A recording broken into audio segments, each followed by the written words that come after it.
오늘 5월은 이제 가정의 달인데 오늘 가정에 대한 설교를 좀 해보려고 합니다.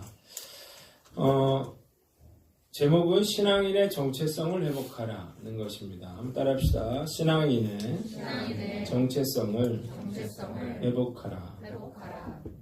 요즘 큐티 본문이 어딘지 아세요? 네, 역대상입니다. 역대상에 계속해서 족보가 나와요. 보통 뭐 한두 장 나오고 마는 게 아니라 1장, 2장, 3장, 4장, 5장, 6장, 7장 그런 식으로 계속 족보가 나와요. 족보 가지고 큐티하기가 쉽지는 않을 것 같아요. 그런데 제가 역대상 1장을 설교를 새벽에 하다가 좀 떠오르는 게 있었어요. 그래서 떠오르는 생각들을 이렇게 적고, 그리고 제가 몇 가지 묵상한 내용들을 함께 여러분들과 은혜를 나누려고 해요. 오늘 말씀을 통해서 다시 한번 나 자신을 돌아보고, 그리고 내가 우리 가정 어떻게 지킬 것인가, 믿음으로 살 것인가, 우리가 말씀의 능력으로 우리 가정을 섬기는 저와 여러분들 되시기를 주님의 이름으로 축원합니다. 자, 이게 족보가 나와 있는데요. 다 읽지는 않았어요. 그냥 처음에 아담, 셋, 에노스 이런 식으로 아담부터 출발을 해요. 그래가지고 어디까지 오는 것입니까? 지금 이스라엘 유다 백성들까지 내려오는 그런 족보인데요. 열왕기서하고 역대기서는 내용은 같지만 시기가 틀려요. 열왕기는 그 이스라엘 백성들이 살아가던 그런 시절을 말하고, 역대기는 나라가 망했어요. 북이스라엘도 망하고 유다도 망하고, 그리고 바벨론으로 끌려갔다가 70년 후에 돌아왔거든요. 다 폐허가 되고 아무것도 없는 그런 상황에서 이들이 제일 먼저 한 것은 뭡니까? 족보를, 이 계보를 찾는 것이었습니다. 그러니까 생각해 볼 건 그거죠. 왜 지금 바빠 죽겠는데, 지금 할 일도 많고 아무 희망도 없는데 이런 상황에서 무엇을 족보를, 계보를 따지고 있느냐는 거죠. 근데 이들이 정말로 그 열심을 다해서 이 계보를 찾아야 돼요. 여러분 생각해 보세요. 여러분 족보 있습니까? 족보. 그걸 2, 3대 이 정도 찾는 게 아니고요. 이거 어디까지 찾는 거예요? 아담까지 찾는 거라고요. 나라는 망했고 70년이 흘렀고 이러니까 이런 게 의미가 없어 보이고 얼마나 힘들었겠어요. 이걸 찾는 작업을 이제 심혈을 기울여서 하고 있는 것입니다. 이유가 뭐냐는 거예요. 이유가 이들이 뭘 알았냐면, 폐허가 된 이 나라가 다시 사는 방법은 이스라엘 백성들의 정체성을 회복하는 것이다 라고 하는 것입니다. 이걸 알았어요. 그러니까 자기들은 미약한 종족이고 아무 의미도 없고 소망도 없는 그런 사람들인데, 이들에게 의미가 있을 때는 언제예요? 이들이 하나님의 백성이라고 하는 것, 하나님의 선택된 그런 민족이라고 하는 사실을 이들이 깨달아 알 때 비로소 이 민족은 의미가 있다는 사실을 이들이 깨달았기 때문입니다. 무엇보다 이 나라를 잃고 70년이 지나가지고요, 이제 민족의 정체성을 이제 잃어버려 가고 있는 그런 후대의 모습들을 보면서 이들은 절박한 마음을 가지고, 우리의 뿌리는 하나님이다, 하나님의 선택된 백성이라고 하는 것을 이들이 후손들에게 알리기 위해서 이런 작업들을 하고 있는 것입니다. 이것은 민족의 상월이 걸린 굉장히 중요한 문제였다는 것입니다. 자, 한번 따라합시다. 유대민족의 정체성을 회복하려고 했다. 자, 이 족보를 쭉 기록한 것은 유대민족의 정체성을 회복하기 위해서였습니다.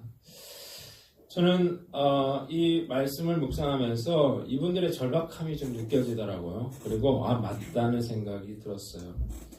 이 시대에도 여러 가지 어려운 상황들이 있는데 이 문제를 해결하는 방법은 결국 우리가 신앙인이라고 하는 정체성을 회복하는 데 있다는 사실을 제가 깨닫게 되었기 때문입니다. 이 시대의 싸움은요, 정체성의 싸움입니다. 왜냐하면 이 사단의 공격은 정체성을 허물어 가는 데서 시작하기 때문이에요. 그래서 전면전을 사단이 벌이는데요, 이 정체성을 무너뜨리려고 하는 것입니다. 과학이 발달하고 인권이 발달하고 경제가 발달하면서 이런 정체성, 가치관 이런 것들을 공격하고 있는 것입니다. 예를 들어서 설명을 해보면 성정체성에 대해서 우리가 생각을 해보면 무슨 말인지 쉽게 알 수 있습니다. 자, 처음에 아담으로부터 시작했잖아요. 하나님이 아담을 창조했어요. 남자를 창조하시고 그리고 혼자 독처하는 것이 좋지 않아서 아담의 갈빗대를 떼서 여자를 만들었습니다. 그게 누구예요? 하와. 아담과 하와가 그래서 가정을 이루어요. 그게 인류의 시작이에요. 한 가정으로부터 온 인류가 시작하게 됐어요. 그리고 하나님은 동성애를 금지했죠. 그러나 요즘 사람들은 어떻게 생각합니까? 인간은 원숭이에서부터 진화됐다고 생각하고, 그리고 자신의 성은 자기가 결정한다고 생각하는 거예요. 이게 성 정체성이 무너졌다는 그런 의미인데요. 내가 여자로 태어났든 남자로 태어났든 내가 결정하는 거예요. 내가 남자가 되고 싶으면 남자가 되는 거고 여자가 되고 싶으면 여자가 되는 거예요. 성 정체성이 무너지고 있는 건데요. 제가 인터넷에 메인으로 올라온 이 기사라 그럴까? 이 자유기구가 올린 이건데요. 제가 이 글을 읽고 너무 화가 났어요. 이게 어떤 거냐면요. 그 동성애를 금지하고 있거든요. 이 군인들의. 이 법을 무너뜨리려는 그런 시도에서 써진 그런 글이에요.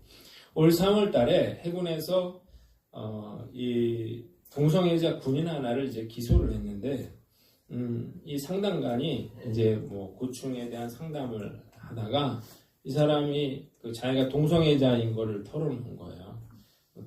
동성애 앱을 통해서 자기가 성관계를 가졌다고 했어요.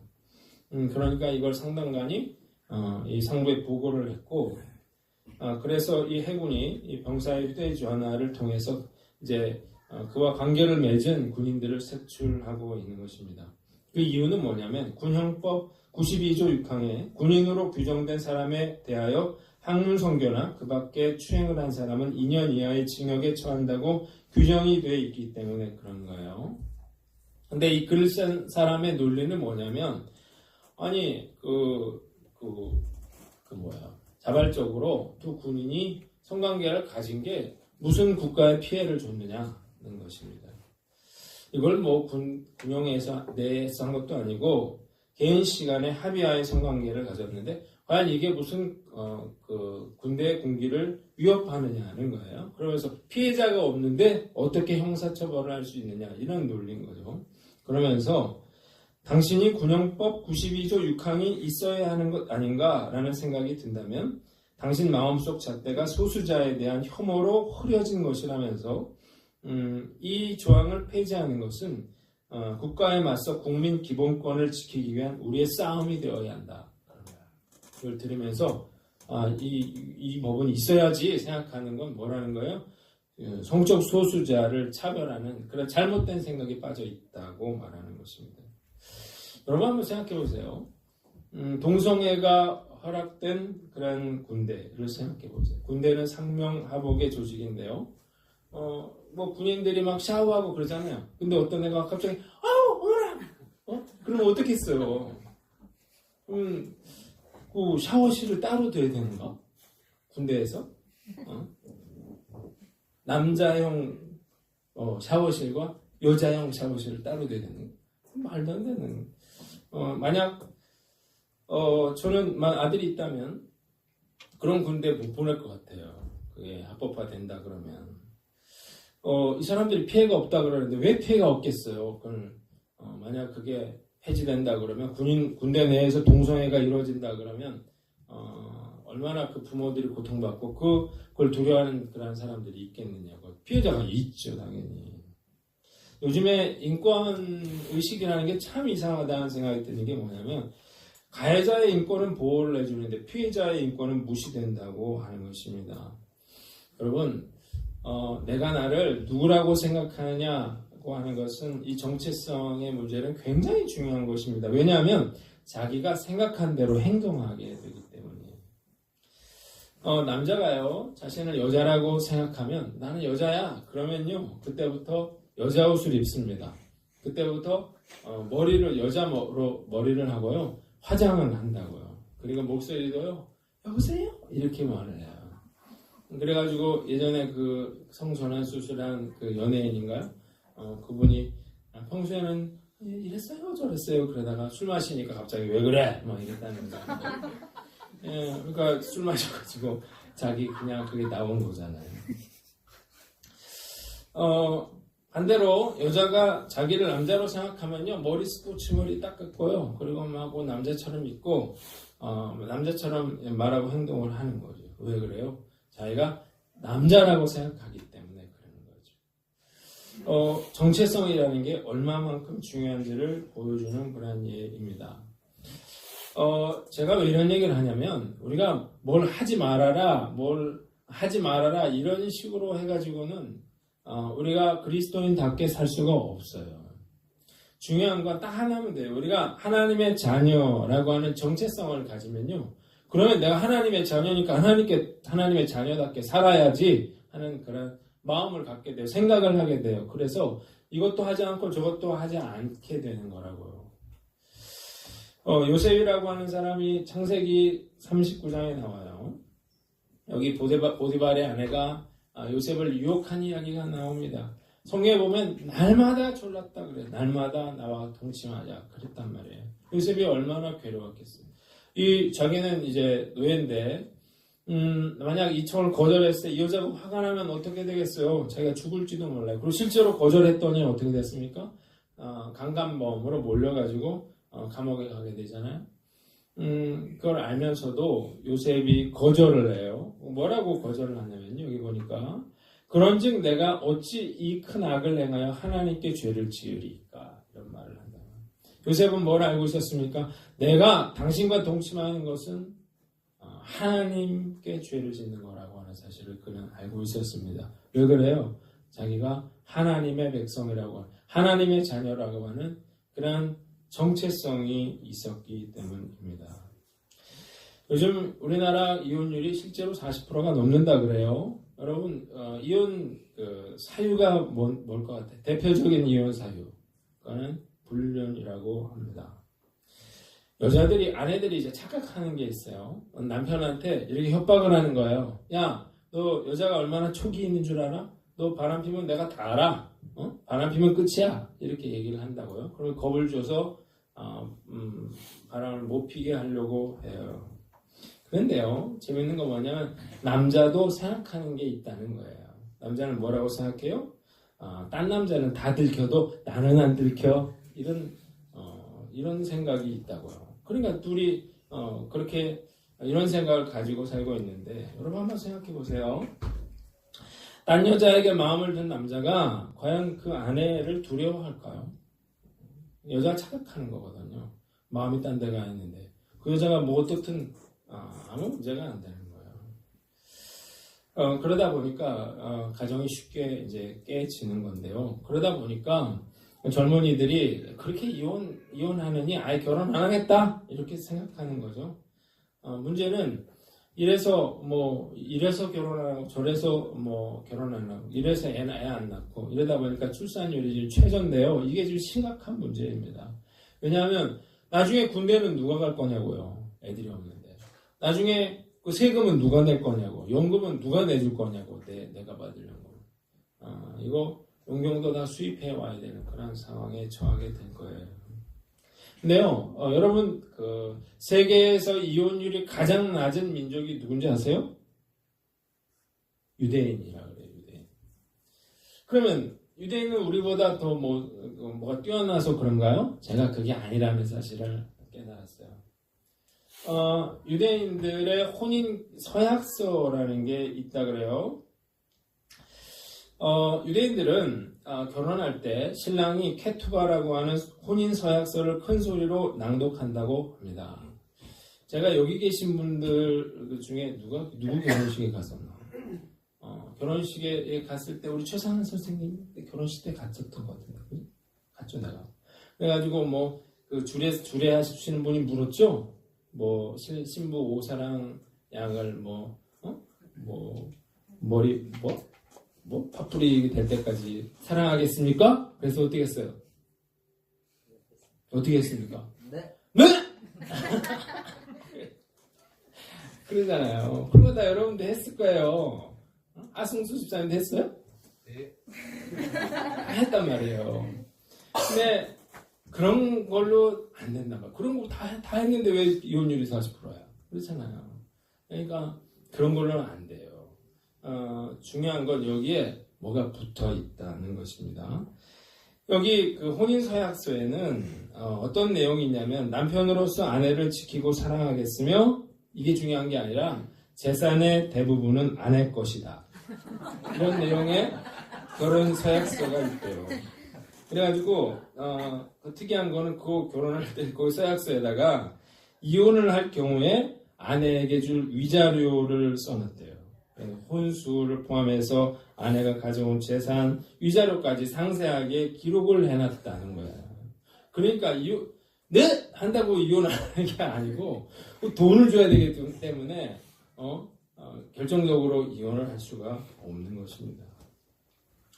이게요, 이 케투바가 1, 2년도 아니고 수십 년도 아니고 수천 년 동안 이게 내려오면서 결혼한 여자의 권리를 보호하고 가정을 지키는 강력한 그런 수단이 되었다는 것입니다. 놀라운 건 뭐냐면 유대인들이 이런 걸 그 교육을 받을 때 어떤 교육을 받냐면, 일단 율법이 뭘 금하고 있습니까? 간음을 금하고 이혼을 금하고 있어요. 그래서 어렸을 때부터 철저히 이걸 배우게 되는데, 이들의 가장 중요한 사명은 결혼을 하는 것입니다. 그래서 유대인들이 결혼을 그렇게 뻑적지근하게 하는 건데, 결혼을 해서 자녀를 낳는 거, 그게 가장 중요한 거라고 생각해요. 왜냐하면 이 사람들이 죽어가지고 심판대 앞에 설 때 물어본대잖아요. 하나님이 뭐라고 물어요? 내가 이 땅에 사는 동안 아이를 낳는데 힘썼는가? 이런 질문을 한다니까요. 그리고 탈무드에 이런 이야기가 있습니다. 잘 들으세요. 남편은 아내를 울려서는 안 되며 하나님은 아내의 눈물 한 방울 한 방울을 세고 있다. 하나님이 다 세고 있대 지금. 자, 그러니까 이 유대인들은 가정이 제일 중요한 거죠. 그리고 그런 간음이라든지 이런 것들 안 하는 거고, 그리고 가장 가장 중요한 건 뭐냐면 말씀대로 살아가는 것이죠. 그래서 유대인들은 다른 신앙이나 자녀 교육관을 가지고 있는 사람과는 결혼을 하지 않습니다. 왜냐하면 이 토라와 탈무드의 종교 계율을 실천하면서 살아야 되는 그런 유대교의 특성상 가치관이 안 맞으면 서로 맞춰 살기가 어렵기 때문에 이들이 다른 민족과 결혼하지 않게 되는 것입니다. 이것이야말로 유대 민족이 그 이혼율이 세계 최저일 수밖에 없는 그러한 이유라고 하는 거예요. 화목한 가정을 만드는 것이 하나님의 뜻이라고 이들은 믿고 있는 거예요. 그러니까 그들의 어떤 정체성이라 그럴까요? 그것이 그들의 가정을 지키고 또 그들의 자녀를 지키고 그 민족을 지키게 되는 것입니다.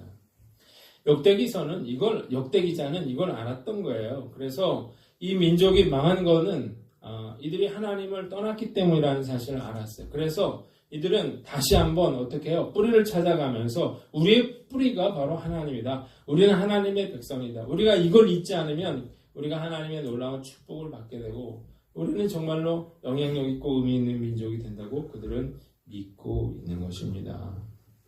한번 따라합시다. 신앙의 정체성을 회복하자.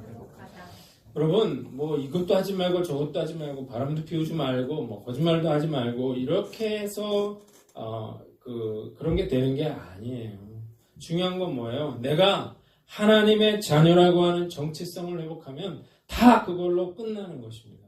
내가 하나님의 자녀라고 하는 그런 정체성을 가지면 우리 가정을 지킬 수 있게 되는 것입니다. 지금 뭐 기독교인의 숫자가 얼마가 되느냐, 그것 하나도 중요하지 않은 것 같아요. 진짜 중요한 것은 내가 그리스도인이라고 하는 신앙의 정체성을 가지고 사는 사람이 도대체 몇 명이냐라고 하는 거예요. 신앙의 정체성이 없는 그런 100명의 성도보다 신앙의 정체성을 가진 10명의 성도가 더 영향력을 미치며 살아갈 수 있기 때문입니다. 그래서요, 이 시대에 그 어떤 정체성이 공격받고 있거든요. 절대적인 가치들을 무너뜨리려고 하는 이 시대에 우리는 어떻게 해야 됩니까? 우리가 예수 그리스도를 닮은 하나님의 사람이라고 하는 정체성을 갖고 살아가도록 교회가 만들어야 한다는 거예요. 이 확고한 정체성이 있으면요, 그러면 늘 어떤 생각을 하냐면 늘 신앙을 중심으로 생각하게 됩니다. 늘 신앙을 중심으로 살아가게 됩니다. 행동하게 됩니다. 그래서요, 신앙을 중심으로 사니까, 그래서 이런 그런 어떤 유혹이라든지 이런 공격이라든지 이런 것들을 물리치고 신앙인으로서 믿음으로 살아갈 수 있게 되는 것입니다. 우리 교회 목회 철학이 그래서요, 우리가 한 영혼을 구원하여 제자 삼는 것, 그리고 예수님 닮은 하나님의 사람을 세우는 게, 이게 이제 우리 교회 목회 철학인데요. 이게 보니까 가르쳐야만 되는 거예요. 여러분, 배우지 않고 내가 잘할 수 있는 게 뭐가 있겠어요? 골프도 그냥 무작정 친다고 되는 게 아니고요. 배워야만 칠 수 있는 것처럼 우리가 하나님의 말씀도요, 가르쳐야 우리가 그 하나님의 자녀라고 하는 정체성을 가지고 살게 되는 것입니다. 자, 제가 우리 교회에서 13년간 제자훈련을 했는데요. 제자훈련 초기에는 제가 제자훈련의 목표를 삶의 변화에다 두었어요. 그랬더니 변화도 일어나더라고요. 근데 이제 시간이 흐르면서 다시 원위치로 돌아가고 이런 것들을 보면서 제가 깨달은 건 뭐냐면, 사람은 죄성을 타고났기 때문에 잘 바뀌지 않는다는 것입니다. 믿음이 좋았을 때도 있지만 그렇지 못할 때가 있다는 사실을 알았어요. 그래서 제자훈련을 한다면 그 제자훈련의 목표는 기준을 세우는 것이다 라고 하는 사실을 제가 깨달았다고. 그리스도인이라는 것이 뭔지, 하나님의 자녀는 어떻게 살아야 하는지를 가르쳐야만 한다는 사실을 제가 알았어요. 기준을 세워놓으면요, 그러면 아는 거죠. 그래서 내가 저렇게 하면 행동하면 안 되는데, 내가 저렇게 살면 안 되는데, 이런 생각을 하게 되는 것입니다. 목사님들 만나서 공통적으로 하는 이야기가 있어요. 목사님, 서로 우리가 어떤 얘기를 하냐면, 우리가 목사가 돼서 죄를 덜 졌습니다. 그런 이야기를 해요. 그 말은 참 맞는 이야기예요.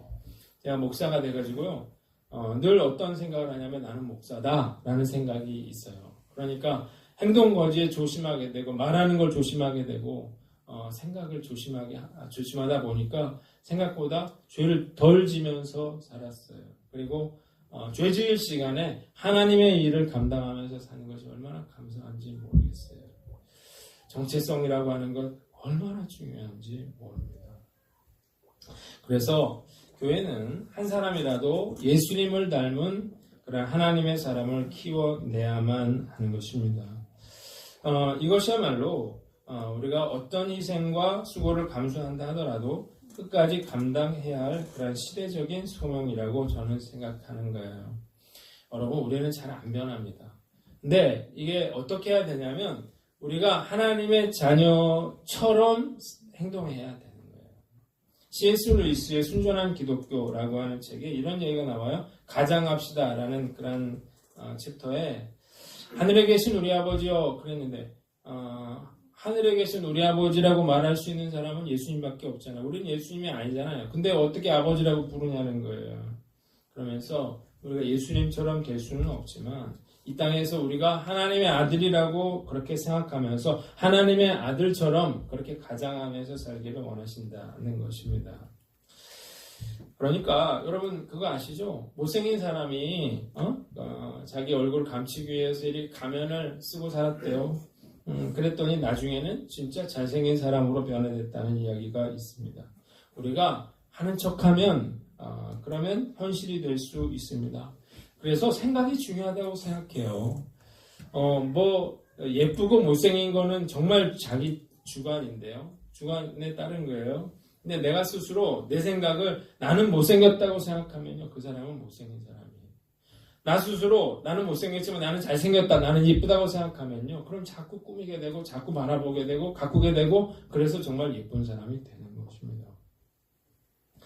자, 그래서요. 내가 어떤 정체성을 가지고 사느냐 그것이 여러분들의 인생을 결정하는 줄 믿으시기를 바랍니다. 우리가 비록 내가 하나님의 자녀답지 않지만 나는 하나님의 자녀야. 나는 거룩한 삶을 살아야 돼. 나는 하나님이 기뻐하시는 일을 하겠어. 이런 마음을 가지고 살 때 우리가 하나님의 자녀답게 사는 축복이 임하실 줄 믿습니다. 우리가 다시 한번 하나님의 자녀로서 예수님 따라합시다. 예수님 닮은 하나님의 사람이 되자. 이 은혜가 저와 여러분들에게 함께 하시기를 주님의 이름으로 축원합니다.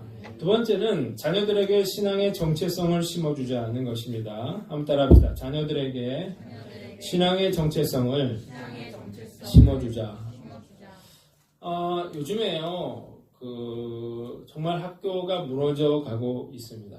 제가 선생님들한테, 초등학교 선생님들한테 듣는 이야기인데, 너무너무 힘들어 하시더라고요. 이 아이들이 말을 안 듣는데요. 그리고 떠드는 애를 조용히 하라 그래도 말도 안 듣고 자기 멋대로 막 이렇게 엉망진창으로 하는데 그렇게 얘기했어요. 한 반에 수업을 듣는 애가 한 명이거나 아니면 하나도 없다. 그런 얘기였어요. 그러니까 수업을 할 수가 없는 거예요. 듣지를 않는 거예요. 근데 그거는 인권이라고 그래. 학생 인권 그래가지고 체벌이 금지되어 있잖아요. 그러니까 그걸 뭐라고 하면 애들이 대들고 욕을 하는 그런 세상이 됐더라고요. 그래서 아이들을 어떻게 또 듣기 싫은 소리 하면 엄마한테 일러가지고 엄마가 찾아와가지고 선생님을 선생님한테 욕하고 이래가지고 어떤 분은 정년을 6개월밖에 안 남긴 그런 선생님인데 자살을 했잖아요. 그래서 그걸 순직으로 하냐 마냐 그런 일이 있었는데 지금은 초등학교가 급격히 무너지고 있습니다. 그래가지고 이렇게 얘기를 한대요. 애들한테 학교에서 오면 너 놀고 왔으니까 이제부터 공부하자. 학교에서 놀았으니까 공부하자는 거예요. 왜냐하면 학교에서 공부를 안 시켜주기 때문에 공부는 따로 시켜야 되는 거예요. 그리고 학원 가가지고 어떻게 해요? 욕 먹으면서 얻어 맞으면서 공부를 하고 있는 게 우리의 현실이에요. 안타까운 건 뭐냐면 부모들이 학원비 된다고 지금 애들이 알아서 이렇게 공부하겠지, 알아서 잘 자라겠지. 그런데 정말로 중요한 건 뭐예요? 어떤 가치를 가리키는 거잖아요. 어떤 자유라든지 평등이라든지 사랑이라든지 나눔이라든지 이런 것들이 중요하다고 가르쳐야 되는데 그걸 못 가르치다 보니까 가끔 아이들 중에 왜 나눠야 돼요? 이렇게 생각하는 거죠. 그러니까 예전에 우리는 그래도 당연히 나라를 위해서 충성해야 된다 이런 생각이 있었는데 그것 자체가 없는 그런 아이들이 지금 자라나고 있는 거예요. 그래서 학원 가서 돈 주고 공부를 배우는 것처럼 이제 그런 걸 가치를 가르쳐주는 그런 데를 찾아가서 그런 걸 자기가 못 가르쳐주면 그런 걸 아이들에게 가르쳐줘야 되는 시대를 우리가 살고 있다는 것입니다. 제가 교회를 개척하고 질문은 이것은 나는 왜 여기 와 있어야 되지? 왜 우리가 이런 사역을 해야 되지? 우리 전사님하고 나는 뭘 해야 되지? 이런 생각을 했어요. 그런데 시대가 이런 상황이 되면서 지금은 알 것 같아요. 우리가 정말 하나님의 사람이라고 하는 그런 정체성을 가진 그런 영성을 가진 사람을 하나님이 세우기를 원하셔서 우리를 여기에 보냈고 그리고 우리에게 이 사역을 하도록 허락해 주셨구나 그런 생각이 되는 것입니다. 교회학교 너무 중요하지만 일주일에 한 번 1시간 와가지고 아이들이 뭐 얼마나 변화되겠어요. 그러니까 아이들을 이렇게 자주 아이들을 접하면서 아이들에게 무엇이 중요하고 하나님 말씀은 무엇이고 어떻게 살아야 하는지를 가르쳐 주려면 이런 식의 어떤 시스템들이 필요하다는 생각을 하고 있는 것입니다. 그래서 비전스쿨을 하는 거고 도서관 사역을 하는 거고 이런 거예요. 우리가요 자녀들에게 신앙의 정체성 이거를 심어주지 못하면요 그 자녀도 불행해지지만 여러분도 불행해집니다. 뿐만 아니라 우리가 살아가고 있는 이 나라도 굉장히 불행한 그런 나라가 되는 것입니다. 믿음이 좋은 분들 중에서 자식 교육이 잘못된 그런 분들이 있습니다. 대표적으로 다윗과 히스기야인데요. 말씀을 역대하 3장을 보면서 여기 다윗의 아들들의 이야기가 쭉 나와요. 아들이 엄청 많아가지고 축복받은 그런 사람처럼 보이지만 이게 들여다보면요 맏아들이 암논이라 그랬거든요. 자, 이 암논은 어떻게 됐어요? 이 그 배다른 여동생인 압살롬의 이 여동생을 겁탈을 하죠. 그런데 다윗이 그것에 대해서 뭐라고 말을 하지 않았어요. 꾸짖지 않았어요. 그래서 거기에 앙심을 품고 압살롬이 암논을 죽여버리죠. 그리고 도망갔어요. 외할아버지 집에 그 도망가 있다가 다윗은 용서도 안 해주고 요압이 데리고 왔는데 용서도 안 해주고 그렇다 징계도 안 하고 이런 상태로 내버려 두다가 나중에 막 불지르고 요압의 그 밭에다가 이러면서 결국 이제 그 다윗과 만나게 되는데 그래서 어떻게 됐어요? 압살롬이 앙심을 품고 아버지를 죽이고 내가 왕이 되겠다 생각하는 거죠. 반역을 일으켰어요. 그리고 아버지의 후처들 그 대낮에 백주 대낮에 동침하는 그런 일들을 하면서 결국 압살롬이 요압에 의해서 죽임을 당하게 됩니다. 여기 보면 넷째는 아도니아라고 되어 있는데 아도니아도 마찬가지예요. 아도니아도 자기 스스로 왕이 되려고 그러다가 솔로몬에 의해서 죽임을 당하게 됐는데 이 다윗의 집안을 보면 다윗의 그런 그 심정이 어땠겠어요? 다윗은 정말 자식들을 사랑하는 그런 사람이었는데 왜 다윗이 자식 농사에 실패했나 생각해보면 물론 왕으로서 바빴기 때문이기도 하지만 자식이 잘못할 때 징계하지 않았기 때문입니다. 그냥 방치했어요. 그래서 어떻게 됩니까? 자식들을 망친 거예요. 그리고 자기만 고통받은 게 아니고요. 그 백성들도 많은 고통을 당하게 됩니다. 히스기야를 보면요.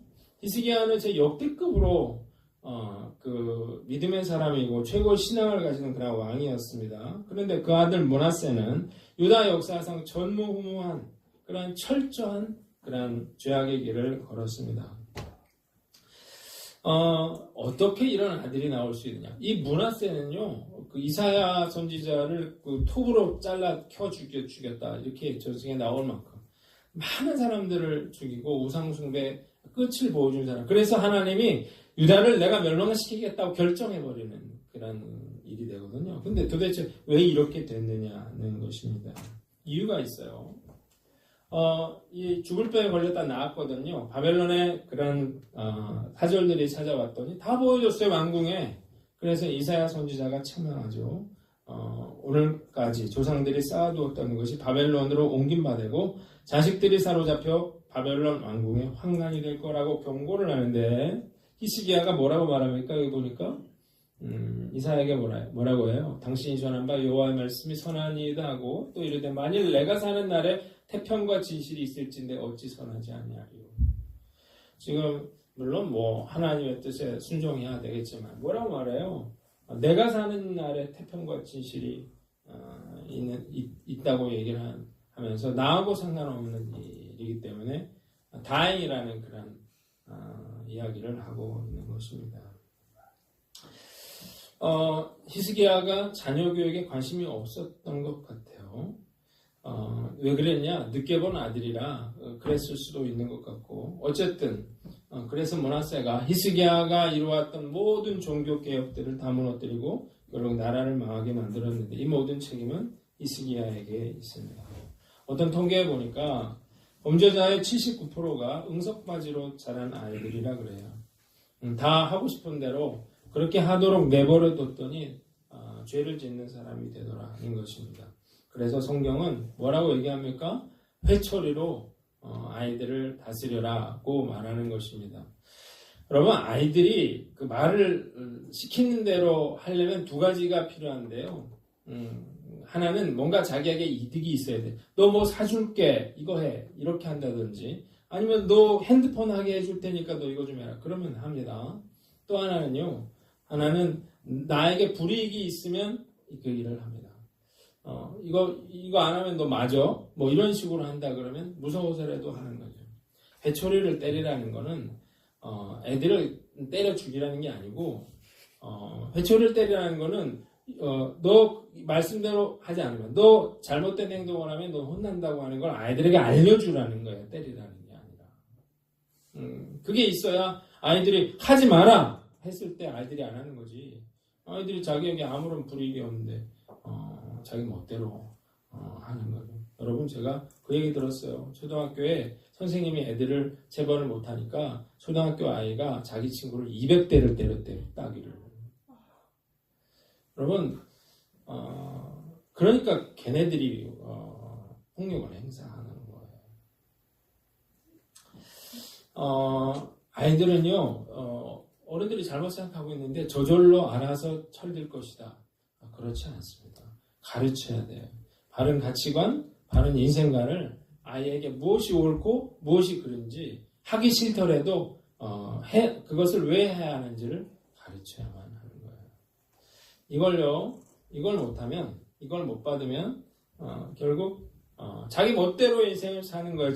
어떤 신앙인의 정체성이라는 게 없기 때문에 하고 싶은 대로 하다 보니까, 그래서 자기도 불행하고 부모에게도 불행하고 또 그 많은 사람들에게 고통을 주는 그런 사람이 되는 것입니다. 우리가 자녀 양육에 여러분들이 바쁘다고 핑계대는 일이 아니고요. 그거 하라고 우리가 돈 버는 거예요. 다음 세대를 세우는 거. 그걸 우리가 최선을 다해서 하는 거예요. 뭘요? 영성의 사람이 되도록, 믿음의 사람이 되도록 인성교육과 영성교육을 우리가 시키는데 최선을 다해야만 되는 거예요. 저는 자녀 양육의 마지노선은 주일성수라고 생각합니다. 주일성수가 무너지면요, 신앙인의 정체성이 세워질 수가 없어요. 부모들이 자기 자녀들 데리고 주일에 놀러가는 경우가 있는데, 그러면 아이들은 어떤 생각을 갖게 되냐면, 내가 놀러가고 싶을 때는 교회를 안 가도 돼, 이런 생각이 있어요. 시험 전에는 나는 교회 안 가도 돼, 이런 생각을 갖게 되거든요. 그런 식으로 하니까 아이들이 이 하나님으로부터 멀어져 가는 거예요. 예외를 두니까 안 되는 거예요. 주일 성수가 안 되면서 무슨 신앙교육을 하고 무슨 영성교육을 하겠어요. 배우 이성재 씨라는 분이 있는데, 이분이 참 믿음이 좋다고 소문이 났더라고요. 이분이 그 배우들 바쁘잖아요. 그런데 산속에서 촬영을 해도 주일은 꼭 지킨다 그래요. 어느 날 지방 촬영을 갔는데, 이분이 그 교회를 이제 찾아간 거죠. 찾아가서 갔더니 교회가 문이 닫혀 있더래요. 그래서 거기 앉아서 혼자 기도하고 그렇게 오기도 했다고 그럽니다. 그리고 이분이 성령 체험을 한 후에는 몇 가지 결단을 했는데, 담배와 술을 끊기로 하고, 둘째는 새벽 기도를 나가기로 한 후에 작은 개척교회를 나가기 시작했다 그래요. 배우가 두 가지 다 힘들잖아요. 그런데 이분이 이렇게 결단을 했습니다. 지난번에 우리 SBS 그러면 오셨잖아요. 난 처음에 오신 분들이 배운 줄을 몰랐어요. 근데 다 나한테 와가지고, 목사님 저도 교회 다녔어요, 다 그렇게 얘기를 해요. 그래서 내가 그러시냐고. 목사님 저는 드럼도 칠 줄 알아요. 그래가지고 막 드럼도 치고 막 그랬어요. 그래서 어떤 사람은 목사님 자기 이렇게 행사할 때 사진 찍은 거 나한테 보여주더라고요. 지금은 교회 다니세요? 대답이 없어요. 물론 뭐 바쁘겠죠. 물론 힘들겠죠. 그런데 이성재 씨는 철저하게 주일 정수를 한다 그래요. 이분이 성경 공부를 하면서 전도를 해야 되겠다는 생각이 들었대요. 그래가지고 한 달에 내가 전도를 30명을 하겠다. 이래가지고요, 이분이 한 달에 31명을 전도를 했다 그래요. 그러면서 이분이 뭐라고 말했냐면, 연기는 아르바이트고 세계 선교가 본업이다. 그런 이야기를 했다고 해요. 신앙의 정체성이 확실한 그런 사람이라는 생각이 들고, 참 훌륭하다. 참 부럽다. 그런 생각이 듭니다. 결국은요, 다 어디서 나오는 것입니까? 정체성에서 나오는 거예요. 내가 하나님의 자녀답게 살아야겠다고 하는 그런 마음이 있을 때 우리가 세상의 것들로부터 나를 지키게 되는 거고요. 세상의 방법대로 그렇게 살지 않는 거예요. 많은 사람들이 어떻게 해요? 교회를 다니면서 내가 세상과 하나님을 겸하여 섬깁니다. 세상과 재물을 겸하여 섬깁니다. 돈을 사랑하고 쾌락과 즐거움을 사랑하고 그래서 적당히 방탕하고 타락한 삶을 살아가고 있는 겁니다. 그래서 고통받는 거예요. 그래서 이스라엘이 무너진 거고요. 그래서 이들이 회개하면서 이 믿음의 신앙의 정체성을 찾기 위해서 그토록 심혈을 기울이고 있는 것입니다. 자, 우리가 가정의 달을 맞아서요. 제일 중요한 건 신앙인으로서의 정체성을 확립하는 거라고 생각했어요. 유태인들은 수천 년 동안요 나라가 없었습니다. 그럼에도 불구하고 민족의 정체성을 유지할 수 있었던 것은 그들이 우리는 하나님의 백성이라고 하는 정체성을 잃지 않았기 때문인데요. 우리가 이 시대를 살면서 내가 하나님의 자녀라고 하는 정체성을 가지고 살고요. 우리가 우리 자녀들을 하나님의 자녀로서 살아야 한다고 하는 정체성을 심어줄 수만 있다면 그러면 우리는 세상에 그렇게 휩쓸리지 않고 세상을 이기면서 빛과 소금의 역할을 감당하면서 영향력을 미치며 살아갈 수 있게 되는 것입니다. 오늘 다시 한번 우리의 가정은 과연 이런 신앙인으로서의 정체성을 확립하는데 우리가 중점을 두고 있는가 스스로를 돌아보고 우리가 신앙인으로서의 정체성을 확립하기로 결단하는 저와 여러분들 되시기를 주님의 이름으로 축원합니다. 같이 찬송가 579장 부르고 오늘 기도하겠습니다. 570